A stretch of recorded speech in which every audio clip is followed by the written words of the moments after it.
Hi guys, welcome back to my channel. My name is Miranda and we are doing our October monthly wrap-up. Hi guys, Editor Miranda here. My cats are playing with a toy right now, but I thought I should stop by and say something. I didn't realize when I recorded this video that the echo setting on my mic was turned up a little bit, so I wanted to apologize for the kind of echoey noise. It's my microphone, and from now on I will make sure that it's not like that before I record. I've just never had an issue with it. I assume it fell over at some point and just it falling turned up the setting, or maybe the cat started messing with it. I don't know, but I'm sorry, and next time I will have it fixed. And I have a surprise guest with me. It's Johnny! Everyone meet Johnny. This is one of my new kittens. I don't know why he's freaking out so much. Okay. The other one is Jackie. I don't know if he'll come over. Come here, buddy. Yeah, I don't think Jackie's gonna come over. He might show up later. They're in a bit of a playful mood right now, so I don't really think they want to be grabbed necessarily. But yeah, okay, so we are doing my monthly wrap-up. Just kidding, Jackie showed up. Everyone meet Jackie. This is my orange cat. As I said, they're in a bit of a playful mood right now, so they're not really in the mood to be picked up. Okay, October wrap-up. Third time's the charm, baby. Let's go. Alright, the first thing we're going to do is talk about the stats for October. So I read 9 books in 3,825 pages. Surprisingly, my highest mood was mysterious, along with emotional and dark. So what a freaking October we had. If you guys can hear the cats doing stuff, just ignore them. They're having a good old time. 7 out of the 8 books that I read were medium paced, which makes one book fast paced. Sorry. Okay. I read 7 medium paced books, 1 fast paced book, and the last one apparently didn't get paced. So I guess maybe there's just not enough information about it on Storygraph. For page numbers, 7 of them were between 300 and 499. One of them was over 500 pages, and one of them was under 300. All 9 of them were fiction, and I only had 6 fantasy books this time. My second highest being romance at 4. Which are about to be like, that doesn't equal 9. Yeah. Well, at least one of them was fantasy romance, so. I read 6 digital books and 3 physical books. Hi guys, Editor Miranda back here. I wanted to clarify the format thing real quick because you're going to notice later in the video that I have more physical books than it said I read. For 3 of the books, the 3 romance books, I ended up reading on my Kindle because I don't want to take a physical book to work. But I can read on my Kindle at work because what are they going to say? And so because of that, I ended up reading 6 digital books, but I have like 6 physical books to show you in the video. So just a little, if you were curious why the stat was like that, that's why. Okay, see you later. And I gave 2 books 3 stars, 5 books 3.5 stars, 1 book 4 stars, and 1 book 5 stars for a total average star rating of 3.61.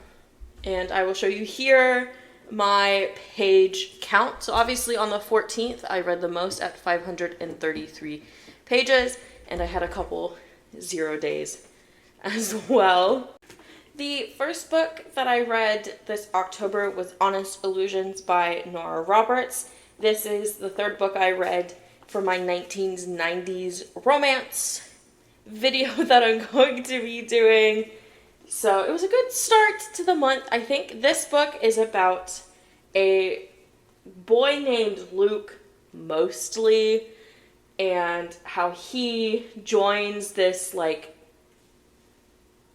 magic carnival place, and he meets this girl named Roxy when they're young, And it's just their romance as they get older, and they also become thieves of like stealing jewels from really, really rich people.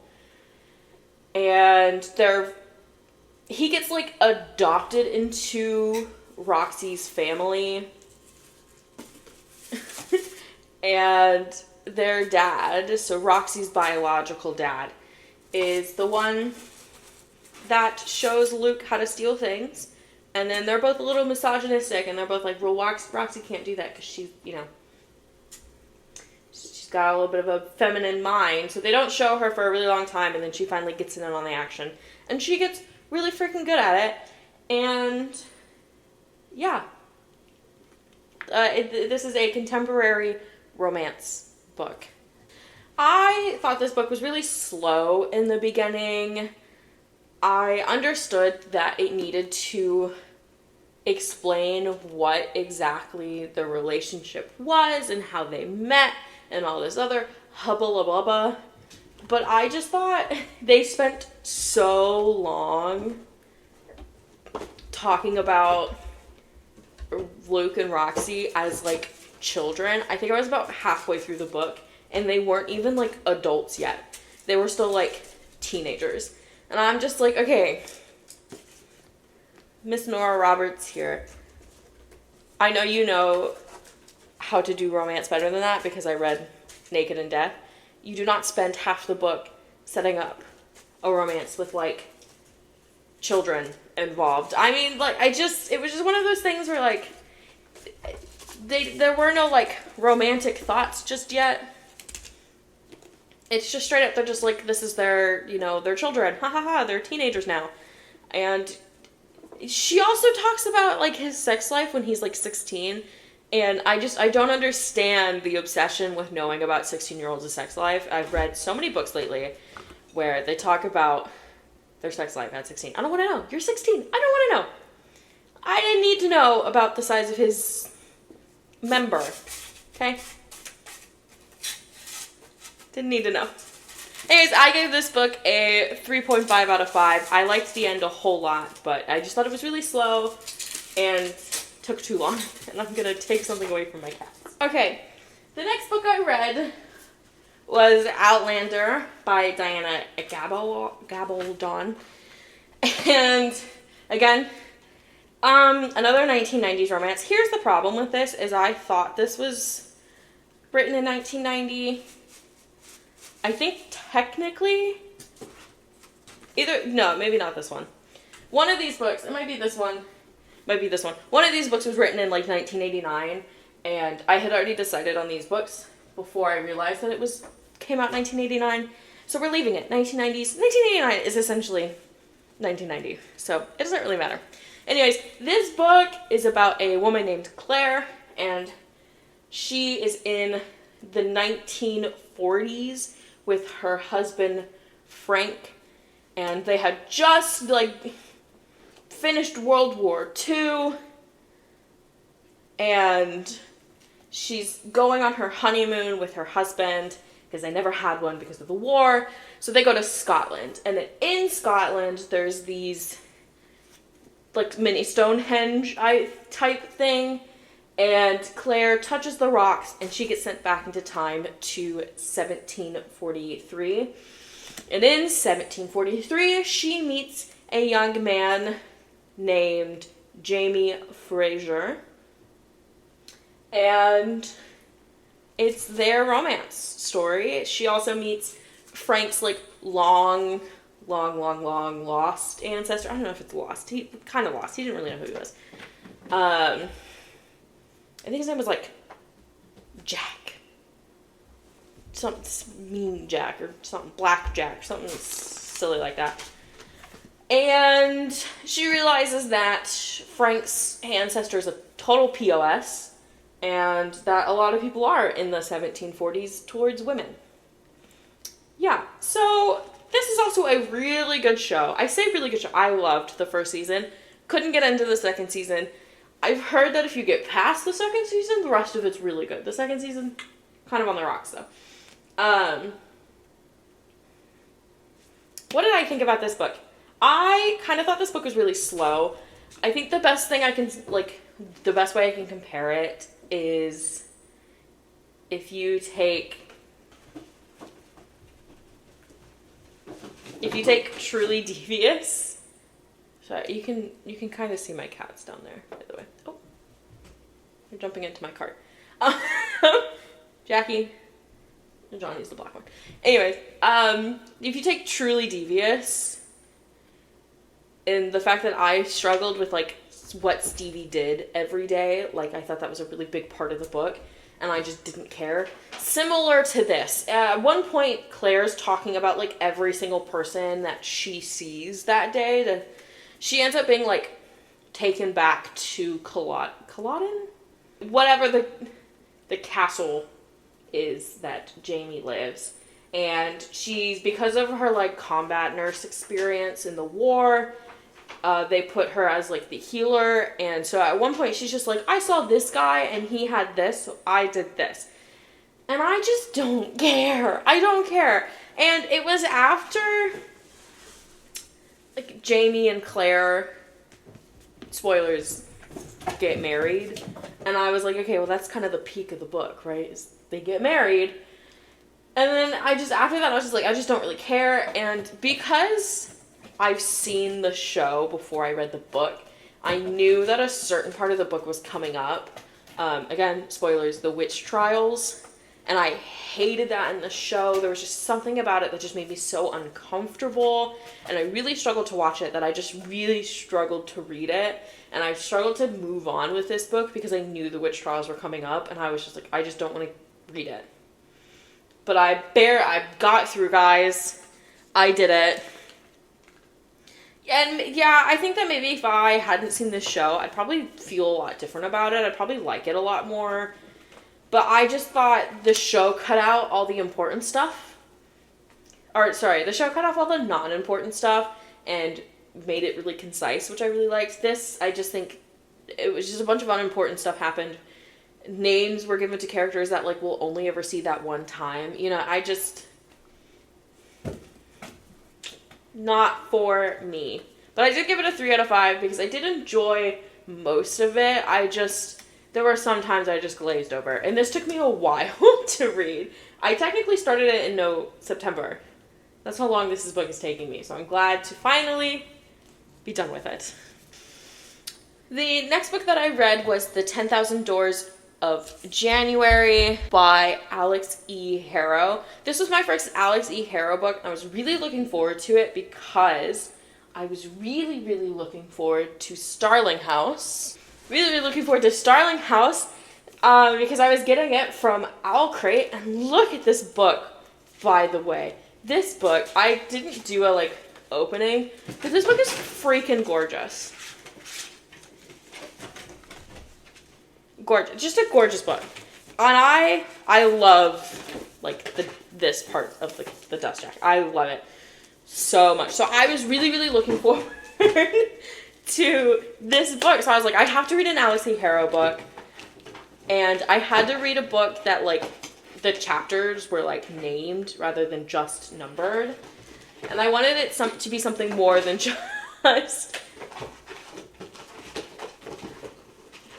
I'm so sorry. I wanted it to be something more than just, character names. So, going back and forth between characters.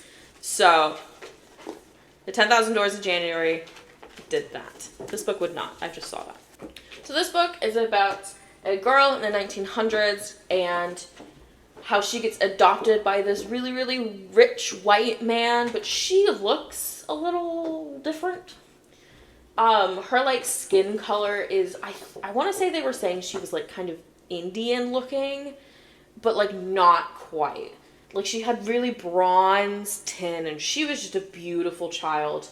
And her dad started working for this man, and so she stayed with this man while her dad went off to find artifacts for him, because he was the head of, this artifact society, and his house was essentially, a museum of just artifacts, weird artifacts, and she kind of starts to feel like she's just one of those artifacts. She's not really a person, just an object in his eyes. His name's Mr. Locke. in Mr. Locke's eyes. But when she's, I want to say like 9, maybe even like 7, she goes and finds a door in the middle of a field while out and about with Mr. Locke. That he's at a hotel for like an architectural conference, and so she goes and explores, and she finds this door, and this door leads to like this ocean paradise, right? This, like, she sees mountains and the ocean and just white sands and hills and houses on the hill, and she gets this little piece of like currency from them that has like a mermaid on it. And then she hears Mr. Locke calling for her, and she gets pulled back into reality. And Mr. Locke freaks out about this door. And so he goes and like burns the door down, and she's really upset about it. And for most of like her life with Mr. Locke, he constantly tells her that she needs to stop dreaming and she needs to be more like realistic and all of this other good stuff, I guess, to tell a child. So as she gets older, she eventually like realizes like, yeah, okay, I do need to like stop dreaming. But she always has that coin on her, so she kind of like is like, I'm pretty sure it happened, but I guess I don't really know. So then her dad dies, and her whole world kind of crumbles.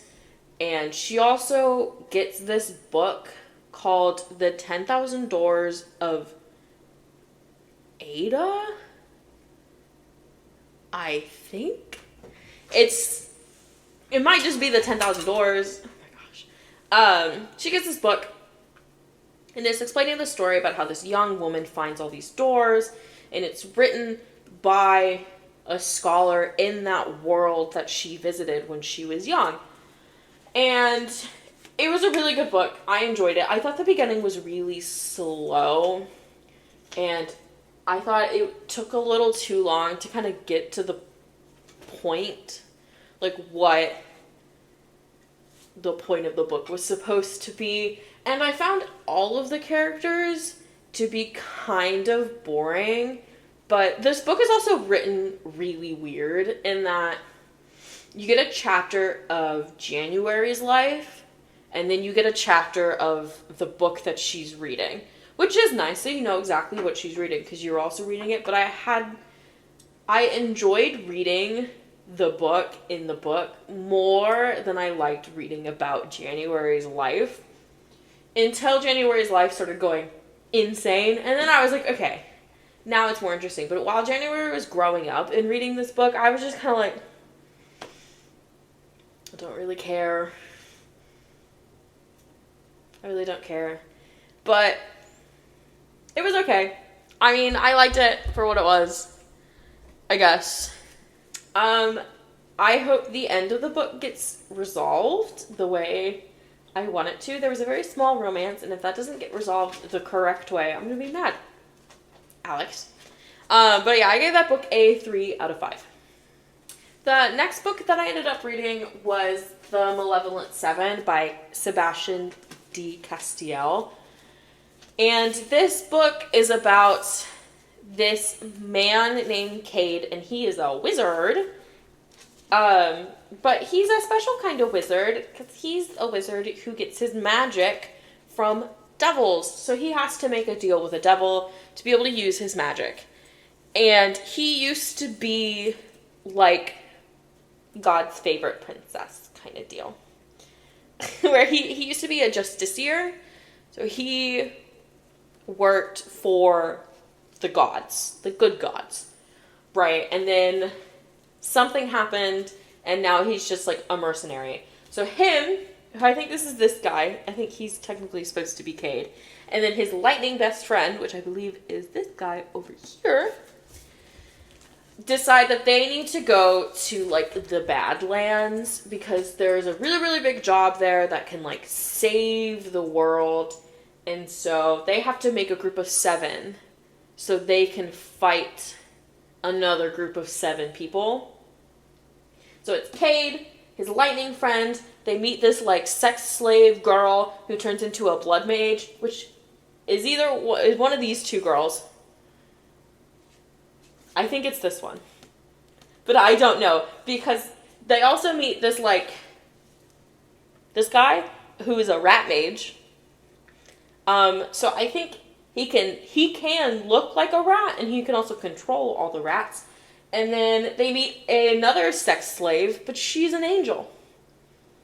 And then they meet another demon lady with, like, bat wings, and Cade's old mentor was the one who taught this girl, so they hit it off really well, because Cade's over here just like, I thought my mentor loved me, and it turns out that his mentor loved other people too, and he's really sad about it. And then this dog. The dog is actually very important. The dog is number 7, and I thought that was kind of funny. So yeah, they just have to go fight these other 7 wizards and save the world, and as you would know, it doesn't really work out like that.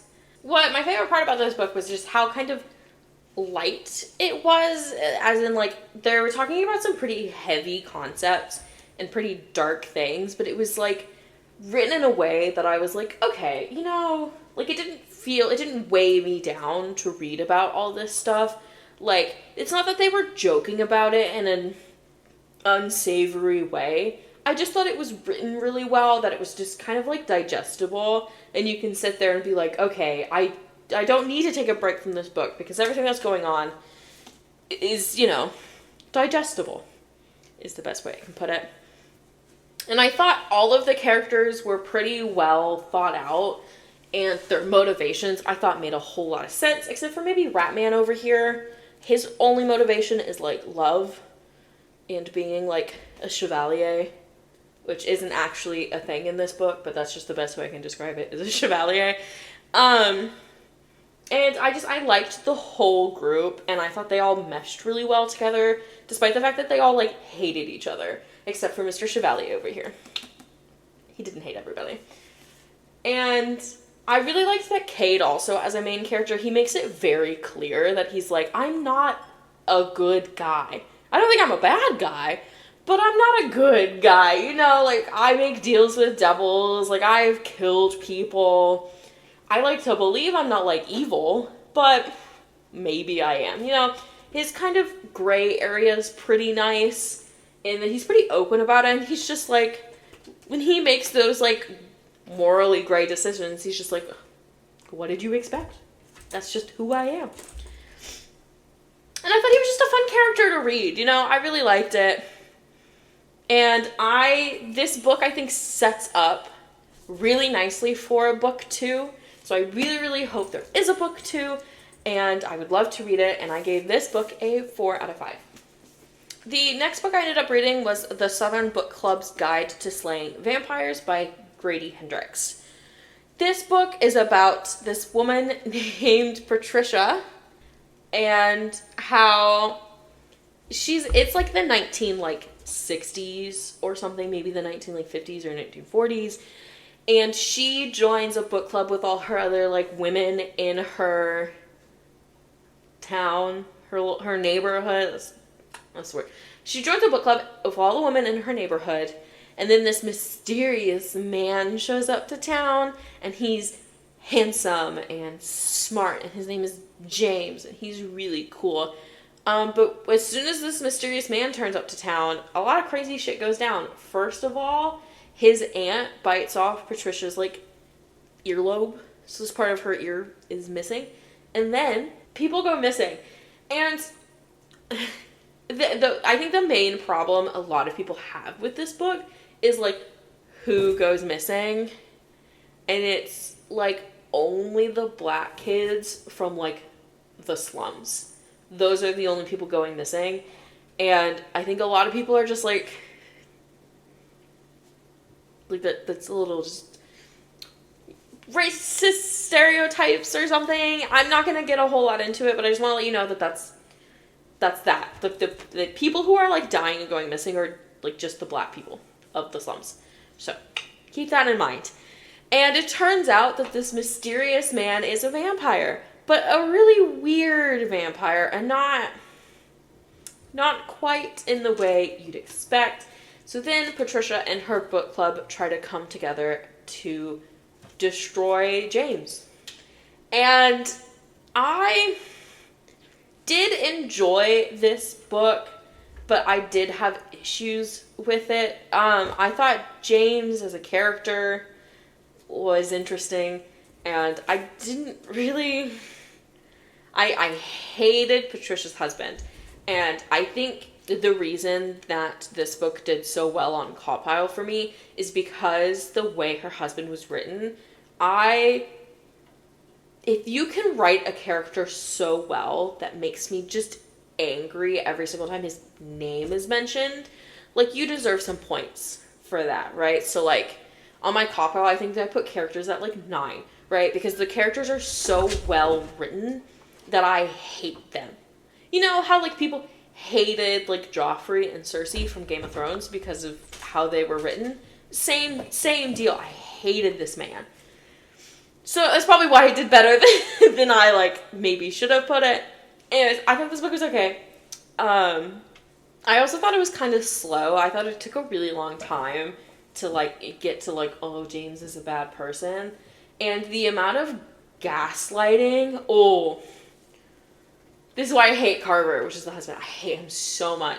And it frustrated me so much. And then you finally get to the payoff, and it just felt really lackluster, if I'm going to be honest. I was just like, oh, that's it?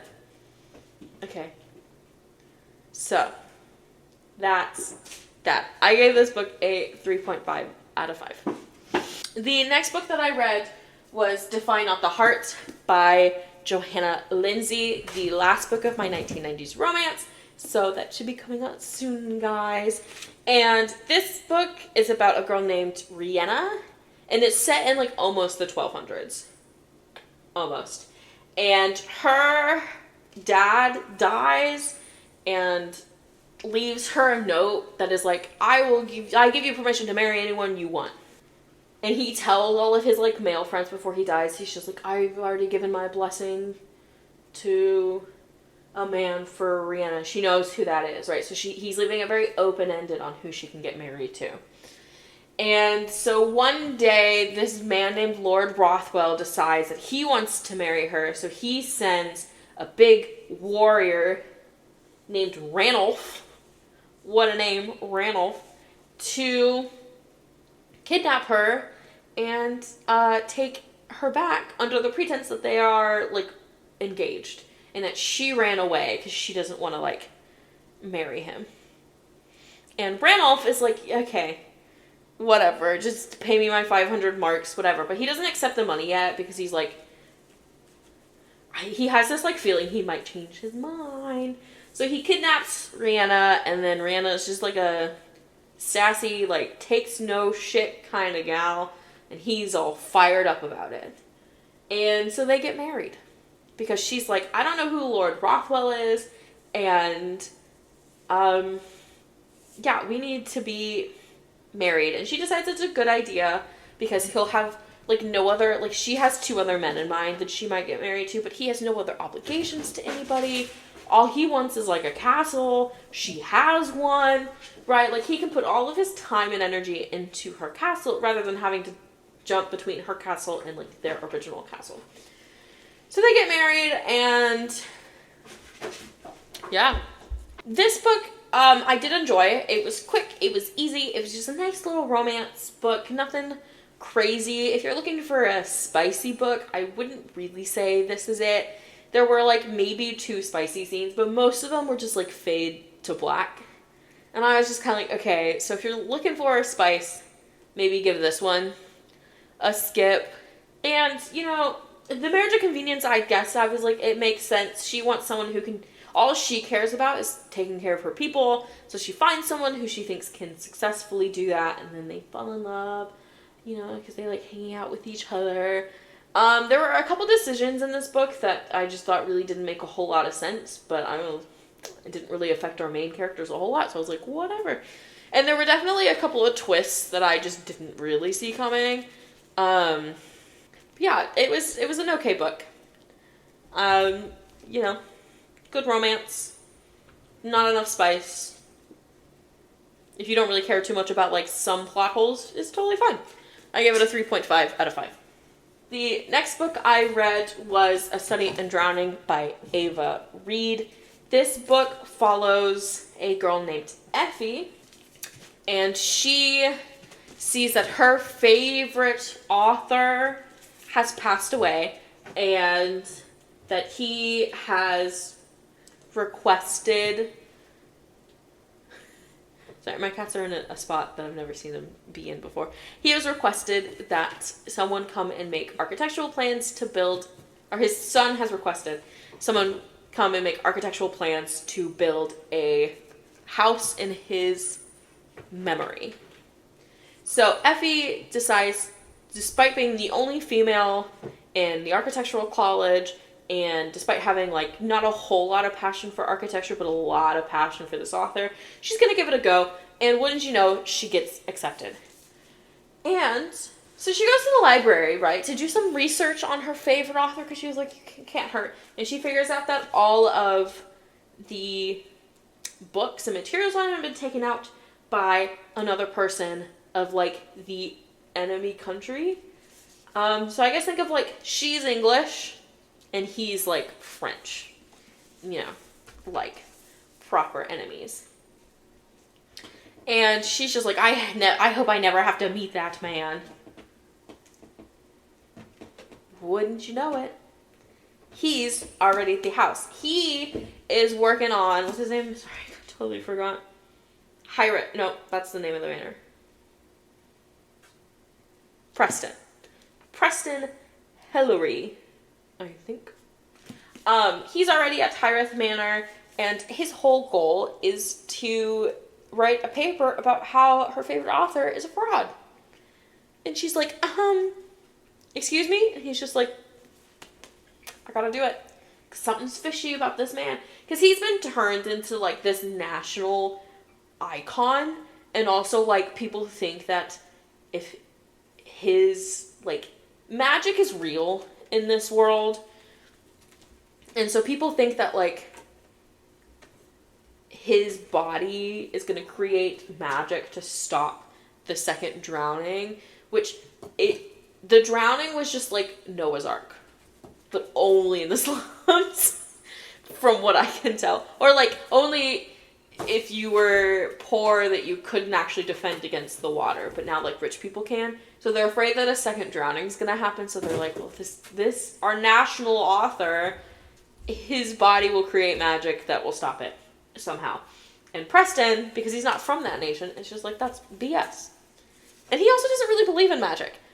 So that also is just kind of like, is magic real? This is what this book and The Last Tale of the Flower Bride, the whole time you're reading it, you go, is magic real? Because Effie in this book is on like sleeping pills, and she takes these pink pills when she starts hallucinating. So she's like super unreliable when it comes to the things that she sees, because she takes hallucination pills. Turns out though, not hallucinating. Yeah, I really enjoyed this book. I thought Effie and Preston's relationship was really well written, and Preston was so nice to her, but they also had like such good banter, and they had a Jordan moment. Oh, here it is.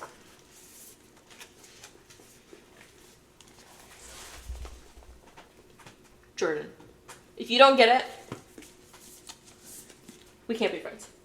Anyways, I really, really enjoyed this book. I really, really thought this book set up beautifully for a book 2. And I hope there's another book after this. I have to know what's going to happen next. And yeah, I gave this book a 5 out of 5. I loved it so much. The next book I read was October Kiss by Kristen Etheridge, maybe? I got this book in like a blind date with a book. It was a romance book. It was really short, and it's about this girl named Poppy and how she just cannot seem to find her life's calling until her sister sets her up to take care of this man's kids. And this man, his name is Ryan, his wife died like 4 years ago, and he is trying to sell his like company or his like app called Food and Friends, I think. Sell his app to a Japanese company so his like app can be worldwide. And so he's like, I don't have time to take care of my kids, I need a nanny. So his sister, or her sister, Poppy's sister, is like, here, my sister Poppy will take care of them. So he accepts Poppy as a nanny, and wouldn't you know it, they fall in love. Oh, his app, by the way, is like, if you're eating lunch by yourself, you can look on this app to see other people who are eating lunch by themselves, and then you can decide to eat lunch together rather than alone. And I'm just letting you know, right now, 2023, that app would do horribly. Not happening. Yeah, I enjoyed this book. It was a light, quick, easy romance book. I read it in a day, and it's based off of a movie, and I tried to watch the movie, and I couldn't. I don't know what it is about seeing people, like, do the awkward stuff, just stuff being as in, like, awkwardly laughing, you know, just that kind of awkward tension is so much more palpable, whatever that word is. It's difficult to watch, but it's much easier to read, because you can just kind of skim over it when you're reading. But I couldn't even get like halfway through the movie. I was like, I can't watch any more of this. Yeah, would I choose to read this book again? No. Would I choose it to read it over a different romance book? Probably not. Also, yeah, this book mentioned Hamilton by Lin-Manuel Miranda, and I was really surprised by that. It just felt just strange that it got brought up. Anyways, I gave it 3.5 out of 5. The last book I read was The Coldest Girl in Cold Town by Holly Black. This book followed a girl named Tana and how she went to a party and everyone ended up dying, getting killed by vampires, because vampires exist in this version of the world, except for her ex-boyfriend Aiden, and then there's another vampire there. So they all decided to go to Cold Town because Aiden's going to turn into a vampire, and cold towns are where they keep the vampires. It's just a town of vampires. Plus, anyone who, like, wants to live into a cold town, like, can, but pretty much once you get in, you can't really leave.